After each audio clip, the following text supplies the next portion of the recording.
everyone, David Aragona and Mike Beer here, taking a look at the DRF Saturday race of the day. It is the Grade 1 Jenny Wiley at Keeneland, race 10 on their 11 race card there. This one going the mile and the 16th distance for the fillies and mares. And Mike, 9 runners entered for this race, and it's a pretty interesting group. Not the typical domination that you see from the Chad Brown barn. He's actually got a new addition to his stable that he's trying to kickstart his filly and mare division this year. He's had a lot of horses that were the tops in his barn retire at the end of last year, but plenty of new faces in this race, some horses coming over from Europe. This was an interesting one to handicap. I agree. This is a really, really interesting race. No clear standout on paper, David. You do have the 3, shippers coming over. I thought all 3 of those horses had something to offer, but the stateside horses, they're pretty good. With this being the DRF race of the day, do note that you can get free past performances for this race. Just create a free account on DRF.com. Head on over to that race of the day page, and you can get free classic, formulator, and Timeform US past performances. Speaking of Timeform US, let's take a look at the pace projector for this race, Mike. And I'm not sure how instructive this is going to be, because you will note that we have no pace data for those 3 horses that have never raced in the United States. The 1, Excellent Truth, the 2, Schwazia, and the 6, Jabara. I don't know if any one of those would have been vying for the front end, Mike, but they will not be depicted on this pace projector. It does feel, though, like we know the game plan of the number 7, Kehoe Beach. She has gone to the front end in all of her major victories, and that's probably going to be what Frankie Dettori is looking to do in this race on Saturday. Yeah, agreed. I mean, it didn't necessarily feel like the Europeans, the 3 of them none of them are plotters, I don't think, but I didn't expect any of them to, be up there vying for the lead early on. You know where Kehoe Beach is going to be. She's going to be running to the first turn and making the early lead.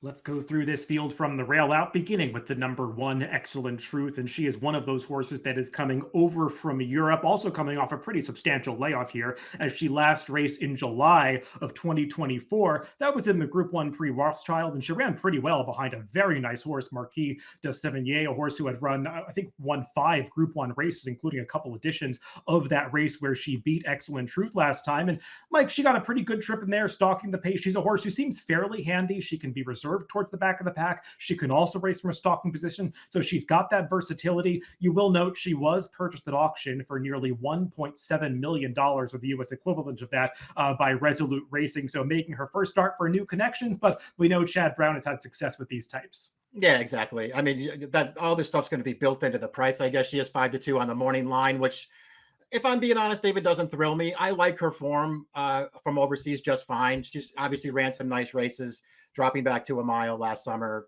Seemed to really work for her. She ran well in all 3 of those races. You mentioned, she was only second best the last time we saw her, but you mentioned how good that horse is that beat her. So maybe she just deserves a little bit of extra credit for that. I don't know. I know that she can win this race. I didn't want to bet her. I will note that she's been the work partner of Fun with Flags, a horse that did make her first start off a layoff at Fairgrounds a few weeks ago, was one of the favorites in the Marie Benson, I think is the name of the race, or the Marie Krantz, I should say, and was no factor in there, got a 74 buyer, so just make of that what you will. The number 2 is Schwazia, another horse that is coming over from across the sea. She's been racing in the Middle East, in the United Arab Emirates, her last couple of races after starting her career in Europe, and she really came to hand this winter racing in Dubai, Mike. A couple of upset victories, beating highly regarded Godolphin runners, 2 back in the Cape Verde. She got everything her own way on the front end, but still showed an impressive kick to run away from that field. And last time she beat a horse that American racing fans will be familiar with, Cinderella's Dream, who was a Grade 1 winner in this country and was expected to start off her 2025 campaign with a victory in that Balanchine, but Schwazia was able to issue a surprise. Yeah, exactly. I mean, the race 2 starts back, she just sort of stole that one in broad daylight. They just let her walk on the lead. And so she comes back in her next start in the Balanchine last time, had to do it a different way, David, from sort of sitting off the pace and on the outside. And it kind of did feel like Cinderella's Dream. And I'm someone who actually thinks Cinderella's Dream is a really nice horse. And it felt like, Schwazia beat her fair and square in that race. They hooked up in the stretch, and this was just outfinished a really, really nice filly last time. Yeah, my takeaway from watching her races is she has a big acceleration, a big kick on her. So I think where she's placed in the early stages of this race is going to be critical to her chances, because I don't see a whole lot of stamina with her, but that speed, when she issues that challenge, could really just close the door on this field if she is within striking distance. Up next is the number 3, Poolside with Slim, a horse who made her 4-year-old debut last time, but showed some talent during her 3-year-old season. She progressed nicely, picking up pieces in some stakes races along the way. She did win win the Grade 3 Valley View over this course in October of last year, and then came back and was beaten by Kehoe Beach in the Mrs. Revere at Churchill to conclude her 3-year-old campaign. But I don't think she got the best trip in that race, Mike. She drew post 10 of 11, was a little wide and ranked into the clubhouse turn, and then kind of had to work her way towards the inside and stayed on decently for third behind that runner. I didn't think she ran discernibly worse than Kehoe Beach in that race, and then came off the layoff last time in the Honey Fox, and I thought got a nice race into her. Again, she broke a little bit awkwardly, was out of position early because she's got more tactical speed than that,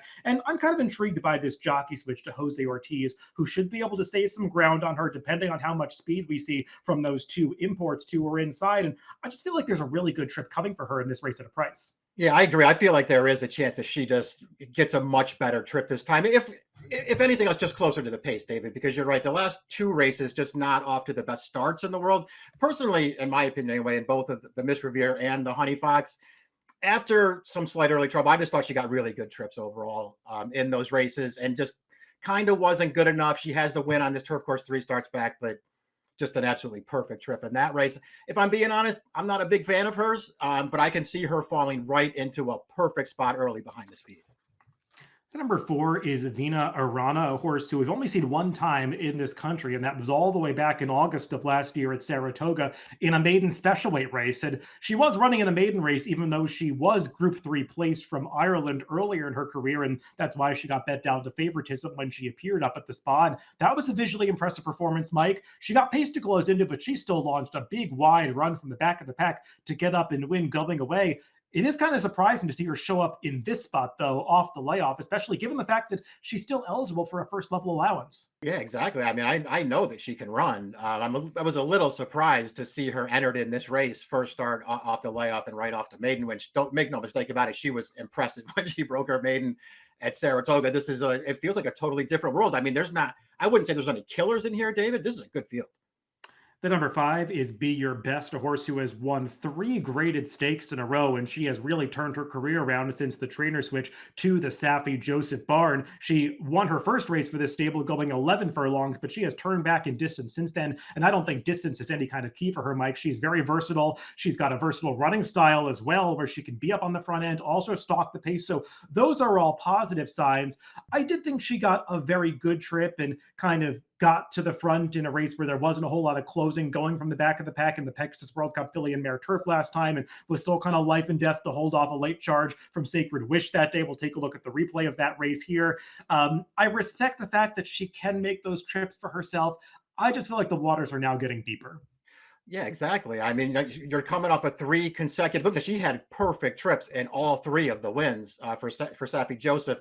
But good prices every time too, though, David. 9-1, 5-1, 7-1, and this victory right here. We'll see where she settles in the Jenny Wiley. If nothing else, I'm just, I'm someone who's happy to see Be Your Best finally sort of turn things around and start to deliver on the promise, because she looked so good as a 2-year-old, and for whatever reason, it just never really broke through as a 3-year-old last year. Not that she ran terribly all the time. Grade 1 place in a couple of those races for her prior trainer, but it feels like she's finally broken through, and she can win here. I just would wait and see what kind of price she is.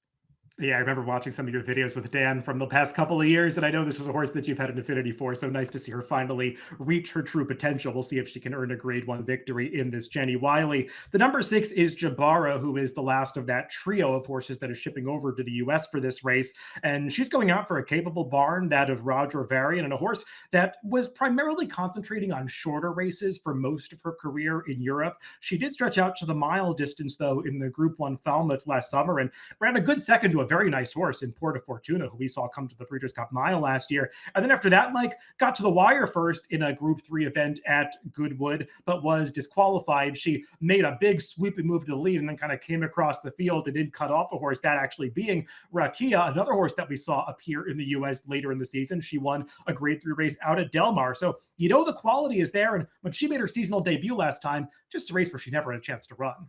Yeah, exactly. They were prepping her there anyway, but she got totally blocked through the stretch of that race. She's another one too, David, when you watch her run. We talked about Schwaza, the sort of big burst of acceleration she has. Jabara's got that too. When they ask her to go, she will quicken almost immediately. It's a real question if she wants to go 2 turns in a little bit longer distance, but her overall form is rock solid. I thought she was a dangerous horse in here. It does feel like the mile and a 16th could be a little bit of a stretch for a couple of these shippers, her included. But Joel Rosario is certainly the rider you want to hold up a horse and produce a kick at the end. That's the way he loves to ride. The number 7 is Kehoe Beach, and she has won her last 3 races in a row, all on the turf, all from the front end. And she's earned 390 plus Beyer speed figures that definitely make her one of the players in this race, Mike. I thought she kind of had everything her own way in the Mrs. Revere last time. It was a big field, but she never really got challenged on the front end, and she was able to lead them throughout. Now she's coming off the layoff, and she's trying to do it in a pretty tough spot here, and it feels like she is a horse that's going to take money in this race. Yeah, I don't think I'd want a short price on her. I recognize that she's been pretty good in winning each of those last 3 races. She travels strongly in front in those races and just keeps going. It just never gives these horses a chance to catch her. Obviously, I don't even with the Mrs. Revere in consideration last time, which made her a grade 2 winner. She wasn't facing fields like this. This is clearly the toughest test to date for her. We'll see if she's up for it. The number 8, Sacred Wish, has been very good for a long time. She's another horse that is extremely consistent and also quite versatile when it comes to her running style. She got a very good trip and made one for herself when she won the Grade 1 Matriarch 2 back at Del Mar, saved ground every step of the way, was able to come through and earn the victory over a pretty nice field.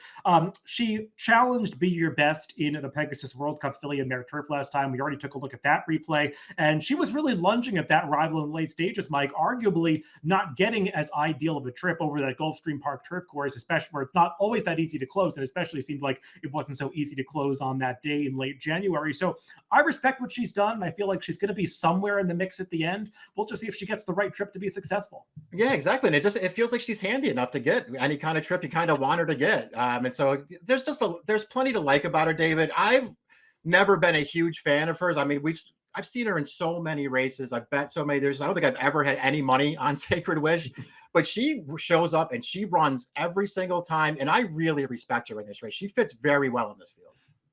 I think we both view one of the more intriguing contenders in this race as the number 9, No Show Sammy Joe, a horse who is relatively lightly raced compared to this field. She's only run 6 times, but she's won 4 of her last 5 starts. And you can argue it should really be 5 in a row, because we'll take a look at the replay of this Long Island when we saw her most recently towards the middle of November last year. And that is Be Your Best on the front end who's going to beat her. And Be Your Best, as we already talked about, is a very solid graded stakes level turf filly. And there's No Show Sammy Joe all the way on the left of the screen. She covered way more ground on the turns than Be Your Best did. This was a race that didn't feature a whole lot of movement of position through the stretch, really, except for No Show Sammy Joe, who makes this big wide move to just miss at the end. This was a pretty good effort for her, Mike. It was going 11 furlongs. Are you at all concerned about her turning back in this first start off the layoff? I mean, I'm not really concerned about her turning back off the 11. I mean, and I think it's worth pointing out that, she had that little span there where she missed races between May and August. And I've motion had her entered at least twice. It might have been 3 times at Saratoga, and I believe to go 11 furlongs in those races too, in an allowance race. And it just kept getting rained off the turf, and he finally gave up, I guess, and took her to Colonial Downs. So maybe the plan all along has been to stretch her out. But she's good going short, man. She's got a huge kick on her. She just kept getting better last year. She was way handier in the summer than she had been in some of her earlier races. So I do think she can get the right trip in here. This mare is really good, David, and she's underexposed. I think she's a dangerous horse in here. And we should probably mention, I think I was remiss not to mention it earlier, there is rain predicted for this Saturday card at Keeneland. So maybe if the turf course isn't as firm as it looked like it was in the middle of the week, it becomes more of a test of stamina that could work to the favor of a horse like No Show Sammy Joe. Let's get to our picks for this race, Mike. And we both got the horse in there, the number 9. I know you put her on top at a price, so elaborate a little bit more on her. We'll just see if she's going to be around that price that they have her on the morning line. I just want to take a shot against her in here, David. The more established horses don't really scare me that much. The European horses, I wasn't terribly afraid of the Europeans. I preferred the 6 Jabara, even though I'm worried about the longer distance with her. But I got her in there, hoping that she'd be a fair price as well. Yeah, ultimately, I couldn't quite warm up to the Euros, and the one that I liked the most on form was Excellent Truth, number 1, but I agree with you. She's probably the worst value of them. That's why I've got her down to the 3rd slot. I agree about potential value on No Show Sammy Joe. I just thought the number 3, Poolside with Slim, had shown real incremental improvement over the past several months, is likely to move forward second off the layoff. And with the jockey switch, I just see a really good inside stalking trip coming to her, and that typically is a trip that's very dangerous at Keeneland. So 3, 9, 1, 8 for me. me, and 9654 for Mike in the DRF Saturday race of the day, the Grade 1 Jenny Wiley. Good luck if you're playing the races this weekend.